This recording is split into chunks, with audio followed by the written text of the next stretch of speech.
So I published a story in a magazine once, and all I got for it was the ugly magazine that came in the mail and a new name. So let me tell you that story. So it was kind of like early in my writing career, I guess you can say. I put that in quotes because it just sounds weird in my own mind to say writing career, especially since hasn't been careening also. Anyway, that's a whole other thing. But it's kind of early in everything, almost early in my like day job career, early in my family. I had just been married. I didn't mean to put air quotes around family, sorry. But early in my family, no air quotes. I had been married for about 3 years, I think, at this point, and I had a daughter who was one, and I got it in my mind for whatever reason to that I wanted to write a short story and try to get it published in a magazine. I don't know what my motivation was because I wasn't back then. I was writing because I wanted to write. I didn't really like have like this concept in mind that I wanted to publish and sell books and earn a living from it. I just wanted to write the book, and I thought this is one thing that writers do. They write stories and they try to get it into a magazine, and it kind of felt like a fun game to play, like see if I could do it kind of thing. And I think that was my whole motive. Did nothing, nothing else there other than that. So I wrote the story first. I know, like, I think a lot of writers would find a publication and then write a story specific for the publication so they know that how to shop it. But I wrote the story, and then I looked around for publications that would be easy to get the story into. And I found this one called Storyteller Magazine. I have it here. I'll show it to you in a little bit because I'm going to actually read you my story at the end of the video. So stay tuned for that. It's not very long. And it's not very long. So I wrote the story, and then I found this magazine, and I did it old school. I didn't send it via email or anything like that. I don't know why. I think it was just for some reason I chose to do it this way. I think because there was another there was the electronic option, I'm pretty sure. But I printed it out, and then I wrote a letter, like a cover letter to a lady named Regina Williams, and I included a SACE in the envelope. It kind of showing my age there. I don't know if they use SACEs anymore, do they? Someone out there knows better than me because I haven't done this since. Tell me down below. Are they still doing that? And if you don't know what that is, it's an acronym, SASE, self-addressed stamped envelope. That envelope is so if they want to respond to you and send you mail back, they don't have to pay postage or buy an envelope. They just put their letter in there and they mail it back to you. So I put all that together and I mailed it off. And this was the end of, I guess it must have been 2011. Yeah, because the magazine is the first quarter of 2012. So this was the end of 2011 that I was doing this. And I mailed it off. And one day I got this letter back in the mail, this right here from Regina Williams. Like, hey, that's my handwriting. I was like, oh, my SACE came back. Oh my goodness. So like, oh, I got a response. So I opened this up to read it, and yeah, they agreed that they would publish it in their next issue in the January, February, March issue of 2012. And that was it. That game, I won the game. It was like, hey, I did it. That was kind of easy. I don't remember how many I sent out.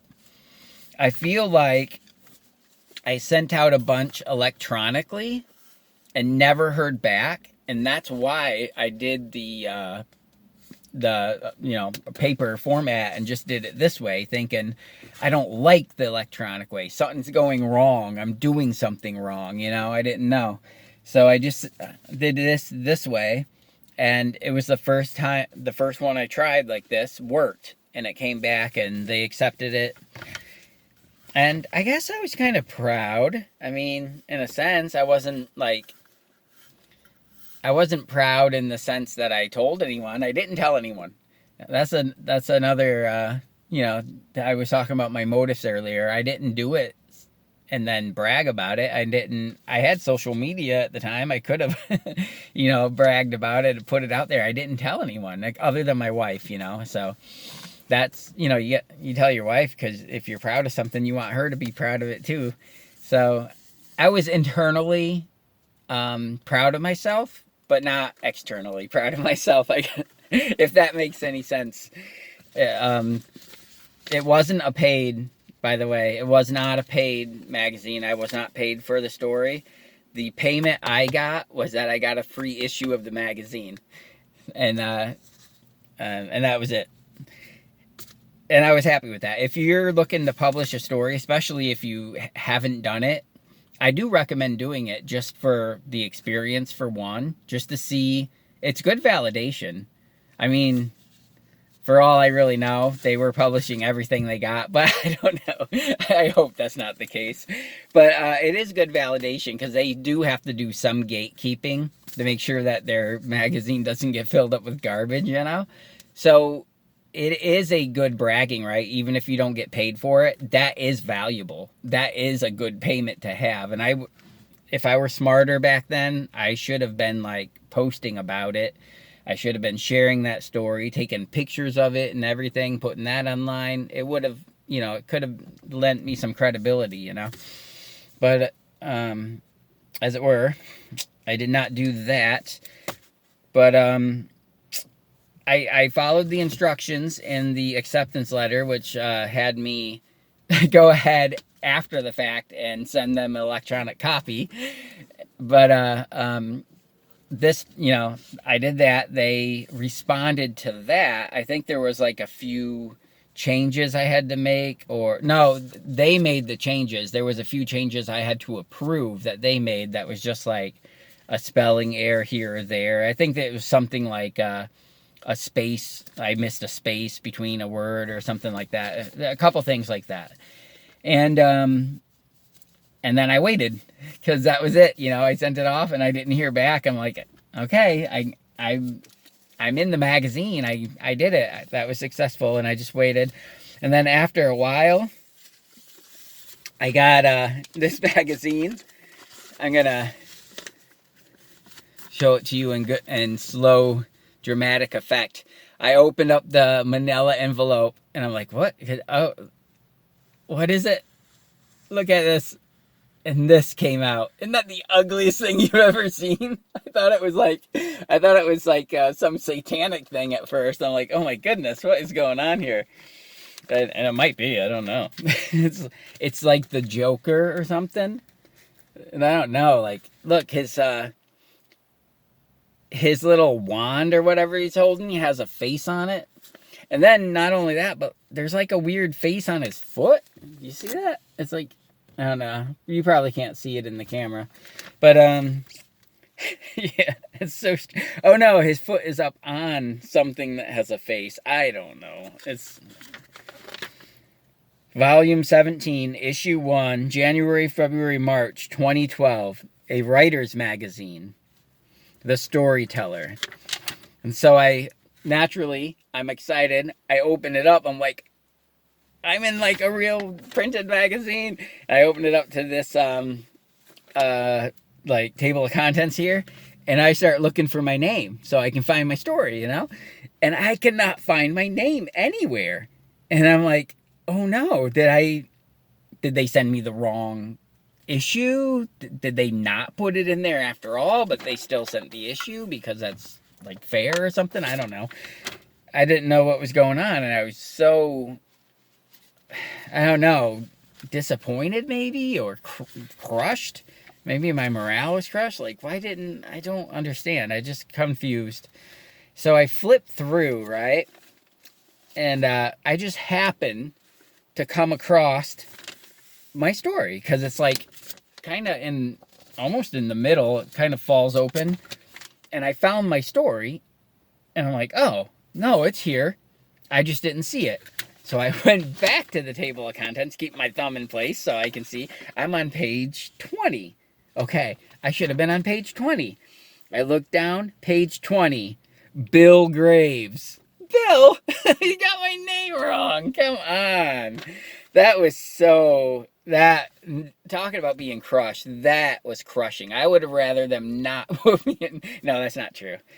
But that, I mean, an author is his name. Think about it. You put it on the cover and everything. That's who you are. That's, man, that's just the worst. But it's only wrong there.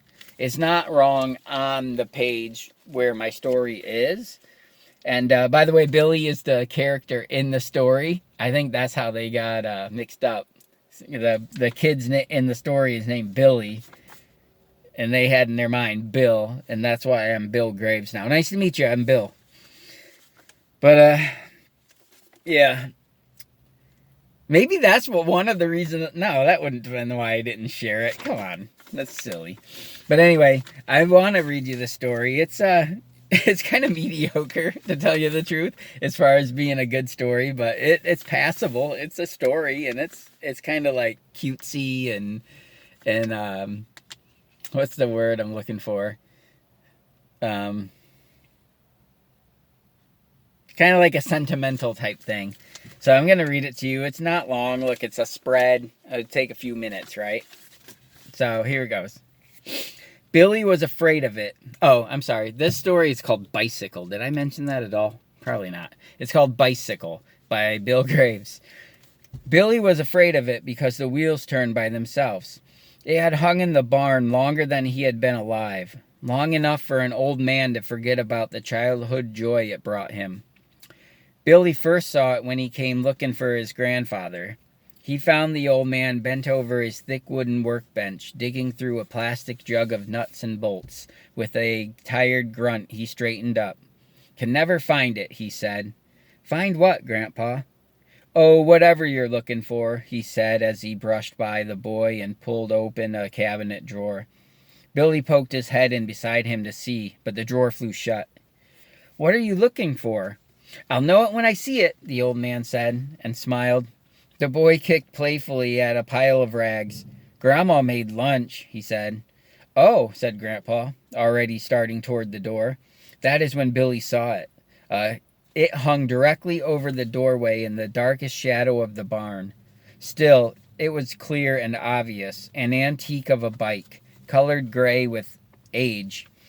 It swayed subtly in an invisible draft, its front tire rotating slowly as if it were trying to creep down to the barn floor. The old man paused beneath it, his blue mesh cap only inches below the flattened tread. He took a deep breath. "It's almost spring," he said, and drew a second breath. "It's the freshest air you'll get." Then he walked out, oblivious to the bike above him. Billy was frozen. The old bike held him captive. The barn's stagnant air filled his nose, and the taste of the bike's dust-coated metal crept into his mouth. He wrenched his face for a moment, resolved not to pass beneath it. Realizing no other way, he held a breath and darted into the cooler, cleaner air outside. Racing, he easily beat his grandfather to the house. The table was too small for all three of them, but they crowded around it, hooked together at the elbows to eat soup and sandwiches. "Grandma," Billy started. The old man... Wait, what? "Grandpa," Billy started. The old man made a sound that could have been an answer. "Whose bike is that in the barn?" "There's a bike?" Grandpa wondered. Grandma swallowed a piece of bologna sandwich. That place is cluttered with more junk than a rail yard." "I didn't know there was a bike," Grandpa said, as his gaze drifted up and into the... Sorry. His gaze drifted up and to the left, searching his brain for a memory. He had to shake himself free before taking another bite of his sandwich. "Well, I suppose that bike belonged to me," he finally said. Later that night, Billy followed his grandfather to the barn. The sun was low, and had turned to a brilliant orange that nearly matched the old man's suspenders, which disappeared from view as he entered the doorway. I think there's a train coming behind me. I'm sorry if it gets to be too loud. He paused inside, took off his mesh cap, scratched his white head, and looked left and right. Billy entered. He could see the flat treaded tires close enough to touch if he jumped. Can you see the train? Cool.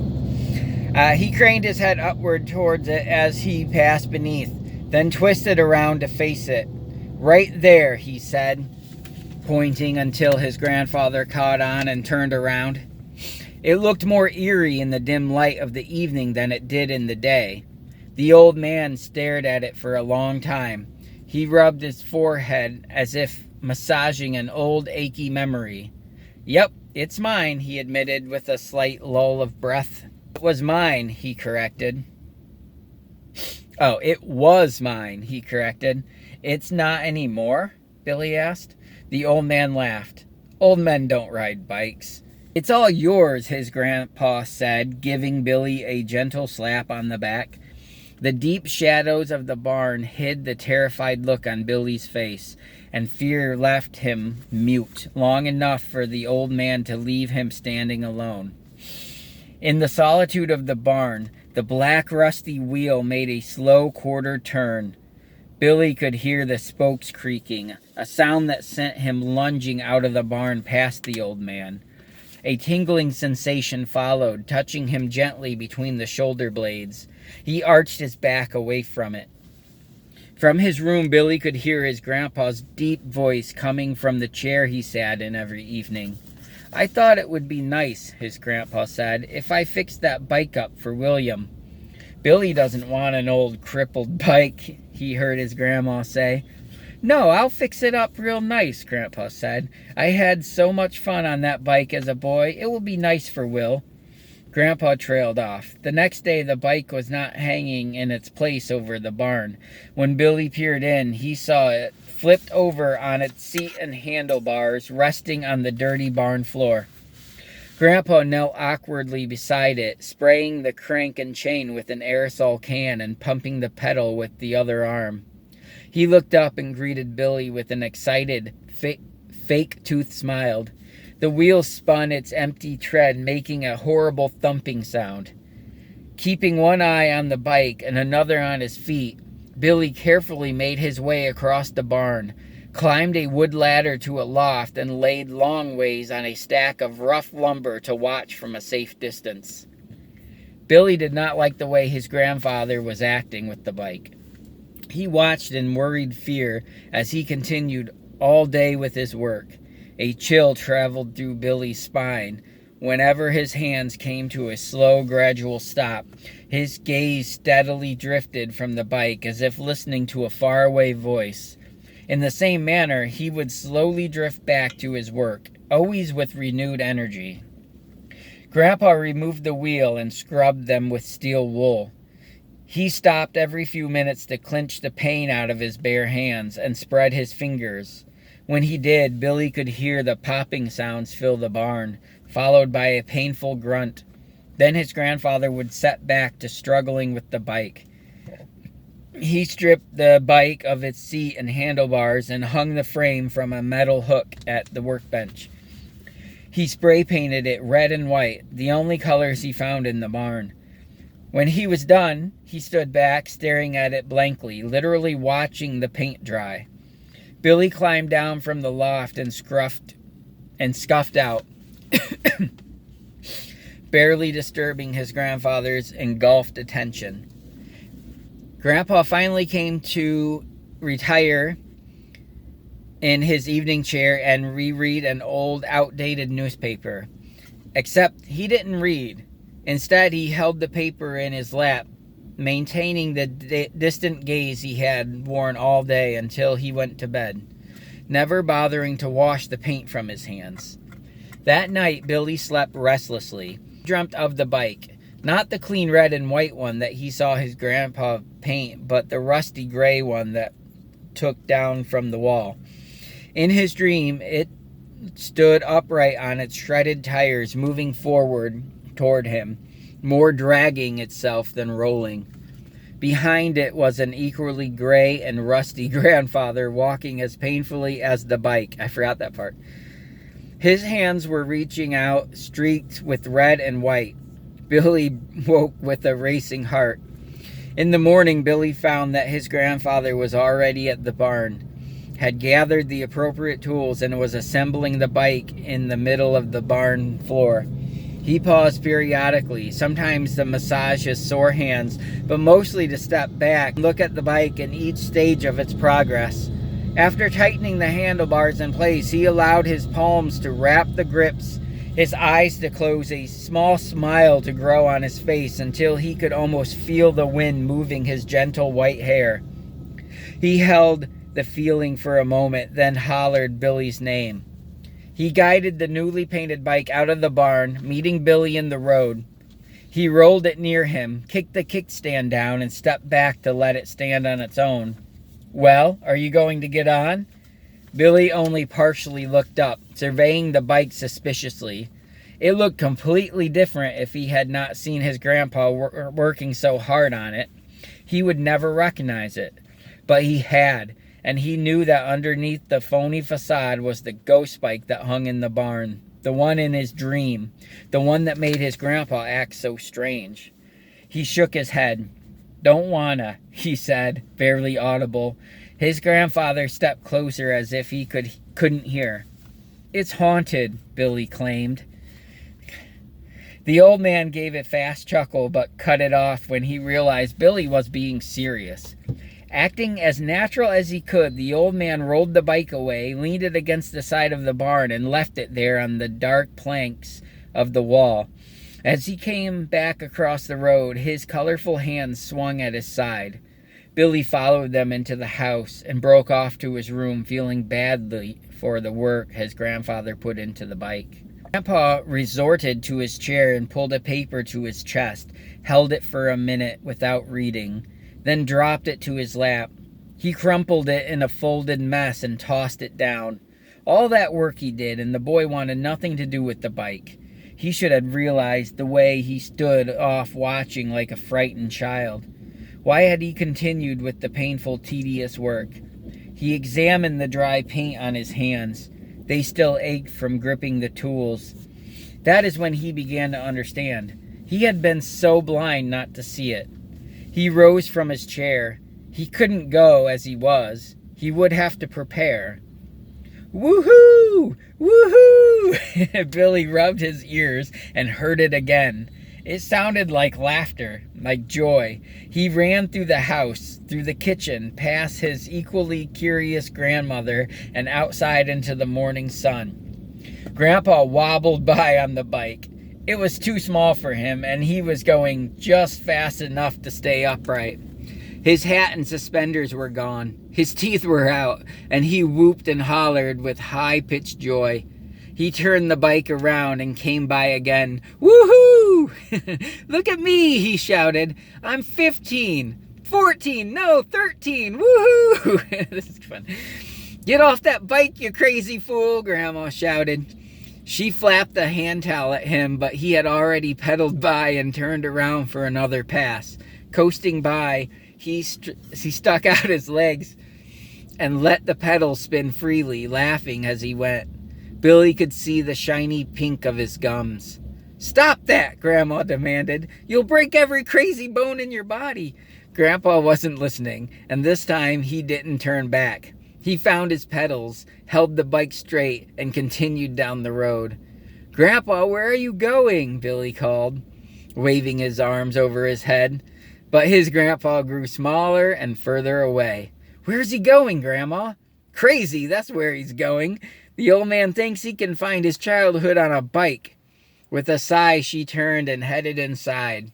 Billy waited for a few minutes, then he too headed in. When you're an old man, your childhood is far away, and Billy's grandfather did not return until afternoon. They heard the door open, and they came to see Grandpa hobble into the house, bent over at the waist. He was somber and quiet and slightly embarrassed. unwilling to explain himself. Grandma only sighed with relief and then rolled her eyes. Billy broke the tension. Did you find it? The old man grinned sheepishly. No answer. Grandpa, Billy asked more excitedly, did you find your childhood? Grandpa pressed his palms into his back, trying to stand up straight.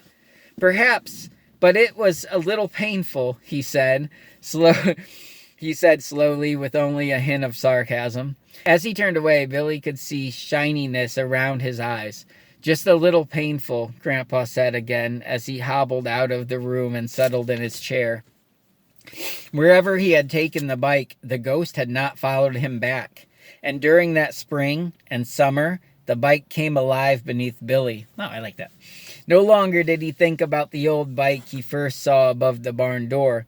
Now, the red and white bike raced the roads by day and only leaned against the porch at night to rest. On every hill, Billy stood up and coasted down. He let go of the handlebars a few times just for a moment. Grandpa was wrong. Childhood was not painful at all. The opposite. Childhood was exhilarating. It was fast. Billy nearly outgrew the bike while sitting on it, and eventually he lifted it himself. Billy nearly outgrew the bike while sitting on it, and eventually he lifted it himself over his head and hung it back in its old place above the barn door. That's a long sentence.